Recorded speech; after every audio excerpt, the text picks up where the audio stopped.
이 평화박물관을 통해서 사실 이게 유지하는데 상당히 어렵고 함에도 불구하고 학자로서의 어떤 참여를 하시는 거잖아요. 현실 참여를 전 한다고 보는 거고. 그러니까 이제 한국 현대사가 결국은 국가폭력의 역사인데 예. 그 국가폭력에 대해서 내가 할 수 있는 게 뭐냐 그러면은 피해자 부분들은 그래도 여기저기서 정리한 데도 많았지만 가해자 아무도 안 했으니까 그래서 가해자 내가 할 수 있었던 게 다행히 그래도 그 아까 이제 우리 아버지 얘기를 자꾸 꺼내셨지만 아버님께서 그래도 그러니까 학교에서 잘려도 굶지는 않게 이렇게 물려주신 부분들이 있고 예. 그다음에 이제 또 하나는 나 이거 한다고 성공해다가 나를 자를 것 같지는 않고 그러니까 그건 이 중에 이제 안전장치가 있죠. 안전장치가 있고 겸손하게 그다음에 말씀하십니다. 아니 그건 현실적인 거예요. 아, 예, 그러니까 예. 현실적. 나 길바닥에 나앉을 처지였으면은 이런 그 일 하기 어렵겠죠. 그리고 다행히 또 역사에서 이제 그런 거 하다가 보니까 그 뭐랄까 이제 뭐 능력이랄까 그런 부분이 최소한도를 갖추게 됐고 또 조건도 보니까 내가 하려면은 아무도 안 할 것 같아요. 그러니까 처음에는 이거 시작할 때 이제 망설였던 게 이거 시작하면 이건 10년짜리인데 10년이라고는 생각 안 했어요. 한 5, 6년은 갈 건다 했는데 진짜로 제가 지금 한 7년, 8년 했고 앞으로도 한 1년, 2년 더 해야 하니까 거의 10년 걸릴 것 같거든요. 그러니까 10년 동안에 이거 말고 딴 거 더 재밌는 거 있지 않을까 했는데 결국 지명방어전이 됐고 그 지명방어전을 하다 보니까 이게 굉장히 그러니까 저 자신이 의미부여를 해야 계속 하잖아요. 이 일을 하려면은. 그러니까 이제 그 한국의 그 우선 반어법 행위자 열전은 개인을 정리하는 거고 국가폭력 가해자들을 정리하는 거고 이걸 하면서 이제 한국연구재단에서 큰 프로젝트를 하게 됐는데 뭐냐면 공안기구 국가폭력의 이제 그 가해 기구를 정리하는 작업들을 하게 됐습니다. 그래서 중앙정보부 안기부, 그다음에 보안사, 또 CIC의 그 민간인 학살에서 그 보안사가 된 거죠. 그리고 경찰 대공분실 이번에 했고 내년에는 검찰을 할 것 같고 국정원 과거사위 하다가 이제 법원 정리했고 하니까 얼추 이렇게 한 바퀴를 돌게 된 거. 그 큰 프로젝트를 그래도 잘 마무리하면은 나름 그 역사 현대사 공부원으로서 그러니까 뭐 내 개인만의 성과는 아니지만 한국 사회에 그래도 이 국가 폭력이나 그 현대사를 이해하는데 아주 결정적인 부분들을 딱 그래도 우리 평화박물관 또 선거연대 민주자료관의 성과로 남길 수 있겠다 하는 마음으로. 아이고 박수. 그래서 박수. 박수는 이걸로. 이거 주실 때요 볼펜도 같이 주셔야 되는 거예요. 뭐 볼펜이 없어서 안 쓰는 사람들도 있어. 그저 어쨌든 뭐 저는 그렇게 이건 개인적으로 인터뷰에다 든 생각인데 자기가 배운 학문을 가지고 사회를 바꿀 수 있는 일을 하는 분들은 역사적으로 봐도 그렇게 많지는 않은데 선생님 행복하신 분이네요. 참. 그러니까 제가 이제 많이 힘들지만 많이 힘들 때가 많지만 그래도 내가 어디 가서 힘들다는 소리 하면 안 되라고 얘기하는 스스로한테도 그렇고 남들한테도 얘기하는 게 10살 때 하고 싶어 했던 일을 지금 내 나이 돼서 계속 하고 있는 사람 많지 않거든요. 하나 10살 때 그 역사학자가 되고 싶었고 그다음에 역사학에서 기강이 한다면은 현대사 우리가 살아온 그 시대를 그 어린 마음 뭐 잘 몰랐지만 그래도 그쪽에 이제 제일 흥미가 있었는데 지금 그거 하고 있잖아요. 그러니까 그리고 이제 그거 생각해 보면은 뭐 다행히 그게 그 내가 하고 싶어 했던 일이 우리 사회가 필요한 일이었기 때문에 그걸 그래도 이제 여러 가지 힘든 일이 있었지만 그래도 꾸준히 할 수 있지 않았나. 그리고 또 이제 부모님께서 할 수 있는 여러 가지 그 여건들 만들어 주신 거 물려주신 속에서 지금까지 왔습니다. 그래서 이제 뭐. 몇 년 더 해서 마무리하고 그다음에는 이제 그러니까 남 모른다 하고.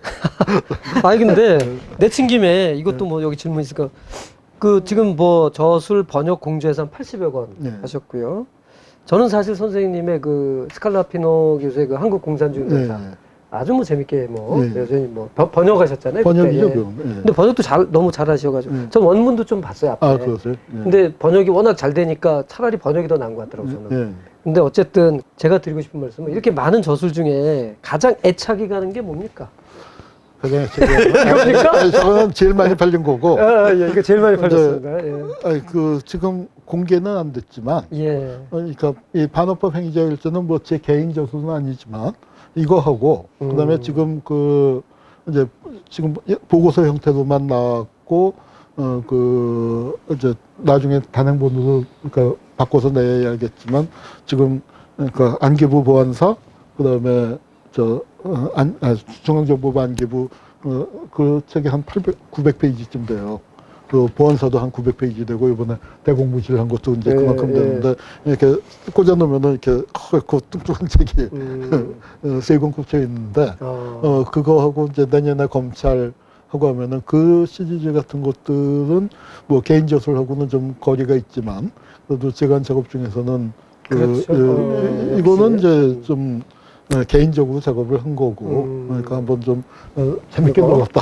네. 재밌게 이게 얼마나 나갔습니까? 네. 이거 한 30만 부 나왔어요. 아, 그래요? 이거는 그 저기 야, 소설이 아닌데 이런 인문학서가 30만 부 나왔다는 굉장히 많이 나왔죠. 근데 이것도 비화가 있어요. 조금 적네요. 아, 그렇군요. 신영보 선생님하고는 비교가 안 되는데 왜냐하면 신영보 선생님은 따뜻한 얘기고 이거는 무거운 얘기잖아요. 근데 재밌게 쓰셨잖아요. 아, 그러니까 무거운 얘기를 재밌게 썼지만 본질적으로는 무거운 얘기잖아요. 무거운 얘기고 였고 그런데 이제 그거를 기죽지 말고 좀 희망을 담아서 그다음에 우리가 힘든 것만 생각하지 말고 그러니까 돌아보면 여기까지 온 게 얼마나 이게 놀랍고 자랑스러운 거냐 이제 그런 것들을 그 잊지 않고 이제 쓴 거고 이 가해자를 정리하는 부분도 힘들지만 굉장히 힘든 일이죠. 이렇게 엄살을 좀 부려했는데 그런데 이 힘든 일을 계속할 수 있었던 거는 진보 진영의 영역 중에서 우리가 주도권을 잡고 할 수 있는 일이 많지 않아요. 대개 저쪽에서 사고를 치면은 그것 쫓아가서 아우성 치고 대책위원회 만들고 농성하고 하는 게 진보 진영의 주된 일인데 이건 우리가 여기 버티고 앉아서 오늘은 누구를 잡아볼까? 오늘은 누구를 조사할까? 이렇게 하니까 뭐 험한 일이기도 하지만 또 나름 그 기운을 내서 할 수 있는 일이기도 하죠. 아, 그렇군요. 예. 그 신영욱 선생님 혹시 글씨 많이 안 주셨어요, 선생님? 몇 점 갖고 계세요? 그러니까 글씨를 더 많이 받아놓을 걸 그랬어요. 몇 점이 있는데 있어요? 지금은 이제 아까워서 그 판매하거나 그러진 못하고. 근데 표구를 해놓으셨어요, 아니면? 표구 해놓은 것도 있고 안 한 것도 있고. 그러면 대략 그럼 몇 점 되겠네. 예. 한 10점쯤은 되지 않나? 그 정도면 많이. 예, 근데 하여튼 조금 이제 약간 배달 사고도 있을 거예요 아마. 배달 사고는 따지고 박물관에서 아니야 배달 사고는 없어요. 우리. 직접 받으신 것만 많이 받으셨다. 쭉 인터뷰하면서 느낀 거지만 배달 사고는 아니었을 것 같아요. 우리는 그 점은 확실하게 하고 그다음에 이제 특히 그 험한 일을 하다 보니까 그 회계 같은 거 그런 거는 아주 철저하게 할 수밖에 없죠. 그러니까 언제 털릴지 모르고 실제로 털린 적 있어요. 실제로 털린 적 그러니까 박근혜 정권 들어서서 그 첫 번째 압수수색을 평화박물관이다 했죠. 아, 그래요? 여기? 여기 있기 전에 저 견제동에 있을 텐데 그래서 이제 첫 번째 압수수색을 당하고 그때는 참 희한하게 이건 조상님이 도와서 그런 건지 상임이사가 저였기 때문에 실무 책임자가 전데 이상하게 대표하고 사무처장만 기소가 됐어요. 그래서 내가 굉장히 미안해하지만 그런데 사무처장 기소됐는데 완전 무죄 받고 이제 털었으니까 우리 뭐 그리고 그때 한번 당했기 때문에 그때도 무죄를 받았고 그 이후에는 뭐 더 꼼꼼하게 아니 평화박물관을 뭘 털겠다고 기소를 하고 그런 일이 있었군요. 예. 루틴은 어떠세요 요새? 정년 이제 뭐 아까 정년 얘기도 나왔고 했으니까 보통 루틴은 어떻습니까? 하루의 루틴은 뭐 요새 약주도 하시나요? 코로나 이후에는 이제 많이 줄어들었고요. 그 다음에 일로 이사를 오고 온 다음에 사무실도 그렇고 집도 그 전에 종로에 있을 때는 약속을 안 잡아도 오가다가 사람들이 뭐 사무실로 오든지 근처에서 불러내든지 하는 게 많았는데 여기는 마음 먹고 와야 하잖아요. 그러니까 이제 그런 건 없어졌고 루틴은 뭐 요새는 이제 강의도 별로 없으니까 매일 똑같아요. 여기 10시에 나오고 아침 10시에 나와서 새벽에 들어갑니다. 집사람이 바로 여기 있기 때문에 감사해서 하루에 한두 번씩 예. 와서 이제 뭐 하하호 하다가 가고. 예, 그렇군요. 자, 이제 벌써 우리가 인터뷰한 지가 꽤 오래됐거든요. 그래서 제가 다음 약속 때문에. 예, 아니요, 뭐 재밌게 뭐 이런 얘기 하고 근데 일단 뭐 우리 수고해주신 우리 최영목 선생님 혹시 더 질문? 아니 저는 뭐 충분히 했고요. 한홍우 선생님이 뭐 일단 역사학자로서 전 신영복 선생님을 현대사에서 자리매김해 주시는 게 중요하다고 생각했고 그 얘기가 좀 된 것 같고요. 그리고 이제 사실은 학자가 실천을 해서 세상을 바꾸고 있다라는 거가 굉장히 중요한 포인트인데 신영복 선생님도 작은 걸 모아서 세상을 사실 바꾸려고 하신 거거든요. 맞아요. 근데 조금씩 바꿨고 그런 면에서 또 잘 승계하고 계시고 누구보다 또 잘 알고 있는 분을 만나게 돼서 굉장히 오늘 프로그램이 뜻깊었습니다. 아이고, 야, 박수. 네. 진짜 아유, 감사합니다. 우리 잘 말씀하셨어요. 우리 또 저 교수님 저거 후원 약속서 써드렸습니다. 하긴 네. 그것만 해도 엄청나. 볼펜 주세요. 예, 저도 쓰게. 제가 아니, 빠르게 녹화 끝나고 해요. 예, 그거. 빠르게 나도 끝나고 할 빠르게 거야. 드린 이유는 끝나고 하고. 그 끝까지 마무리 완성까지 하시기를 꼭 기도하겠습니다. 잘 될 네. 겁니다. 네, 네. 지금 여기까지 왔으니까 이제 네. 그 내리막인데 급하게 하다가 넘어져서 굴러가지만 않으면 브레이크 밟으셔야 되고요. 하면서 그 성실하게 마무리하도록 하겠습니다. 네. 제가 그럼 마지막 그 질문을 드리고 답을 듣고 끝내도록 할게요. 이 대한민국사 4권에 보면 그 머릿말에 선생님께서 참 인상적인 말씀을 하셨습니다. 그 희망의 역사를 얘기하시거든요. 1960년대에 그 4.19 때 이후에 그 전쟁 끝나고 얼마가 되지도 않은데 그런 걸 한 나라가 너희 나라 아니냐라고 미국에서 유학하실 때 그분들한테 얘기를 듣고 선생님께서는 큰 희망을 가졌다. 네. 라고 지금 여기 쓰셨거든요. 그리고 지금의 상황이 어렵긴 하지만 더 어렵던 시절을 돌이키며 신발을 고쳐 신는다. 이런 걸 쓰셨거든요. 네.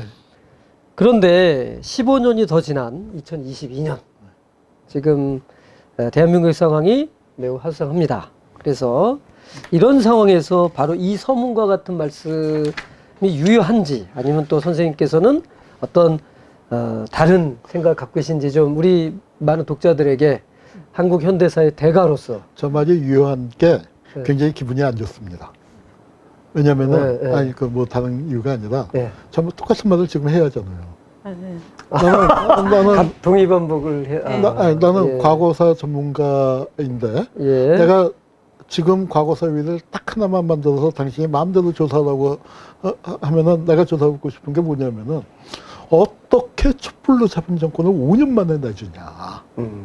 이걸 조사하면 한국 현대사의 모든 문제가 풀린다고 생각해요. 그러니까 이게 역사가 끊임없이 그러면서 이 대중들은 끊임없이 이제 다시 시작을 하고 다시 시작하고 우리가 그러면서 윤석열 이제 맞이하면서 했던 얘기가 이명박 박근혜도 밑에서도 살았는데 예. 또 더 밑에 가면 박정희 전두환 밑에서도 살았는데 예. 뭐 5년 못 견딜 게 뭐 있어 하는데 그 말을 하는 게 슬프죠. 예, 사실은 그러니까 안 해도 되는 말이고 더 좋은 말들을 해야 하는데 하는 거고 한국 현대사의 긴 틀에서 보자면은 그 파친코라고 이제 최근에 드라마도 나오고 소설도 있었잖아요. 그 첫 문장이 아주 인상적이에요. 역사가 우리를 망쳐놨지만 그래도 상관없어. 그 수동적으로 괜찮다는 게 아니라 그 얼마나 상처를 입었어요. 그런데 우리 죽지 않고 살아 있어. 우리 죽지 않고 살아 있어. 그게 한국 역사였고 아까 그 이제 뭐 미국에서 얘기 들었다는 걸 약간 설명을 하면 무슨 뜻이냐면은 예, 말씀해 주십시오. 한국 전쟁 때 그렇게 많이 죽었는데 다 죽었는데 1950년, 53년까지. 예. 그런데 2차 대전 이후에 독립한 수많은 나라 중에서 첫 번째 시민혁명이 4.19다 이거예요. 그렇게 죽고 7년이 지나지 않았는데 어떻게 혁명이 일어났느냐. 그 혁명이 주역이 된 세대가 바로 신영복 선생님 세대예요. 그렇죠. 그래서 신영복 선생님이 4.19에 대해서 굉장히 충격을 받으셨다가 5.16 일어나는 거 보면서 처음에는 총알이 이마를 뚫고 지나갔다라는 표현을 쓰셨다가 모자만 스치고 지나갔다 하셨는데 선생님에게는 4.19가 있었고 우리에게는 광주가 있었던 거고 지금 젊은이들에게는 그들의 또 다른 이것이 세월호가 될지 이태원이 될지 모르지만 그들에게 자기 시대의 어떤 정서를 묶어주는 그런 공통된 사건이 있을 겁니다. 그런 사건 속에서 예. 한 시대가 그야말로 그러니까 더불어 숲이 되는데 왜 우리가 그 연대를 해야 하느냐? 힘이 없으니까. 예. 힘센 놈들은 연대 안 해요.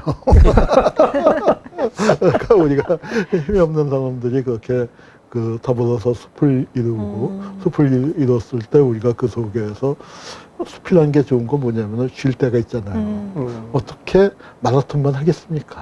사람들이 거기서 살면서 위안도 없고 그 쉬고 싶을 때 아마 신영복 선생님의 가장 큰 역할이 그 부분이었고 진보 진영에 아까 삭막하다는 말씀을 드렸는데 여기서 어디 좀 휴게소랄까 쉬어가고 잠깐 힘들 때 기대고 그 목이라도 죽일 수 있는 데가 아마 신영복 선생님이 그런 역할을 하셨는데 지금은 이제 선생님이 안 계시잖아요. 그러면은 이제 그 또 다른 신영복 선생님, 네. 선생님과 같은 그런 역할들을 그 MZ 세대에게 할 수 있는 사람이 난 빨리 나와야 한다고 생각을 해요. 그래서 아마 역사라는 게 신영복 선생님이 이제 그런 분한테 자리를 좀 내주시고 그런데 아직 뭐 그런 사람이 나올 조짐은 안 보이고 있으니까 선생님을 널리 알리는 작업은 계속 필요하겠죠, 당분간은. 그러니까 그 서문에서 말씀하신 희망 네. 아직도 유효하다. 아, 그럼요. 근데 같은 소리를 반복하는 게 좀 아쉽다. 그거는 네. 뭐냐면은 저쪽의 역사교육, 그러니까 우리도 역사교육을 하지만 쟤네들도 역사교육을 할 거잖아요. 그 핵심은 뭐냐면은 희망을 뺏는 거예요. 희망만 갖고 이루어질 수 있는 건 아무것도 없습니다. 그런데 희망을 우리가 잃어버리면 할 수 있는 게 또 정말 아무것도 없죠. 희망 자체가 그 뭐 세상을 바꾸는 건 아니지만 그 희망이 없으면은 그 출발도 못 하는 거예요. 그런데 뭐냐면은 그 그냥 국정교과서나 그 핵심은 뭐 세세하게 뭐 친일하는 게 아니라 어휴 애쓴다. 추운 데 나와서 덜덜 떨면서 촛불 들고 애쓴다. 야, 그런다고 세상이 바뀌냐? 너희들 나와서 그렇게 바보 같은 짓 하고 있는 동안에 니들 경쟁자는 집에서 시험 공부하고 있어. 여기 지금 나와 있는 거 많이 나와 있는 거 같지? 대한민국 국민 2%밖에 안 나온 거야. 니들 뒤처지고 있어. 세상 안 바뀌어. 100년 전은 니네가 친일파라고 하는 우리 할아버지도 잘 먹고 잘 살았고 독재 정권 잘 먹고 잘 살았고 지금 우리 잘 먹고 잘 살고 있는데 그거 안 바뀌어. 근데 그걸 우리가 바꿔왔잖아요. 우리가 바라는 만큼 바꾸지는 못했지만 예. 돌이켜보면은 아마 전 뭐 등산을 자주 가진 않았지만 죽겠다 하고 하다가 계속 올라갈 수 있는 건 어디서 나옵니까? 뒤돌아보면 우리가 이만큼 왔어. 예. 이만큼 왔어라는 부분에서 한국 현대사는 그 지점에서 이만큼 왔어가 가장 경이롭고 가장 속도가 빠른 역사였습니다. 예. 그런 점에서 저는 희망의 역사였다고. 아이고 참 여러분 잘 들으셨죠? 뭐 그렇게 지금 한홍구 선생님 말씀 새겨 들으시기 바랍니다. 저는 아까 마지막 말씀하실 때 더불어 수비되고 얘기할 때 그 생각도 났어요. 뭐 신경림 선생의 농무에 보면 못난 놈들은 그렇죠. 얼굴만 봐도 흥겹다고. 흥겹다라는 그 구절이 있는데 갑자기 떠올랐습니다. 우리 같이 흥겹게 이 어려운 시절 헤쳐나가도록 하시죠. 선생님 오늘 인터뷰 너무 감사하고요. 이 긴 시간 인터뷰했으면 하면 너무 재밌었습니다. 아유, 감사합니다. 네. 우리 오늘 수고해 주신 최용국 선생님 그리고 우리 최우령 선생님 너무 고생 많으셨습니다. 그리고 우리 마지막에 뭐 이렇게 하면서 끝나지 않나? 더불어 뭐 그거 우리 뭐 그거 하기 전에 더불어 수업 이거요? 예. 30초만 영어. 예. 아니 그러니까 우리 더불어서 회원님들이 많이 참여해 주시기를 바라고요. 많이 참여해 주실 걸 믿고 더불어숲에다가 이제 하나 제 기증을 하려고 하는데 좀 찾아보면 더 있을 거예요. 더 찾아서 기증을 하는데 신영복 선생님의 은사이신 삶의 김태웅 선생님의 시집입니다. 그래서 그래서 이제 국어 선생님. 그래서 그 이런 자료들을 이제 제가 선생님과 연관된 것들을 조금씩 모았는데 거기서 정신이 없고 프로젝트가 오늘 끝나서 뭐 미처 찾질 못했어요. 뭐 조병호 선생님 글씨 같은 것들도 어디 있을 텐데 그래서 이제 하여튼 일단 눈에 띈 애를 하나 갖고 와서 이건 더버로숲에다가 기증을 하는 걸로 하겠습니다. 아, 근데 이거는 이제 어, 많이 참여해 주시는 걸로. 예, 네, 감사합니다. 선생님. 감사합니다. 시를 예. 고치셨든 아유, 고치라고 압박한. 여러분 이거 예, 삶의 예, 김태형 선생님의 예. 정말 시집에- 일찍 돌아가셨는데. 예, 예. 우리 저 이걸 제가 잘 우리 자료실에 보관해서 1호 예. 한홍구 선생 기증 1호. 예, 그렇게 아카이브 팀 중심으로 해서 저희가 보존하도록 하겠습니다. 자, 그럼 어떻게 우리 마지막에 어떻게 끝냈죠? 더불어 뭐 했잖아. 더불어수? 자, 우리 이렇게 하나, 둘, 글쎄. 셋 하면서 우리가 더불어 숫 하면서 끝나겠습니다. 네. 더불어 숫 수고하셨습니다.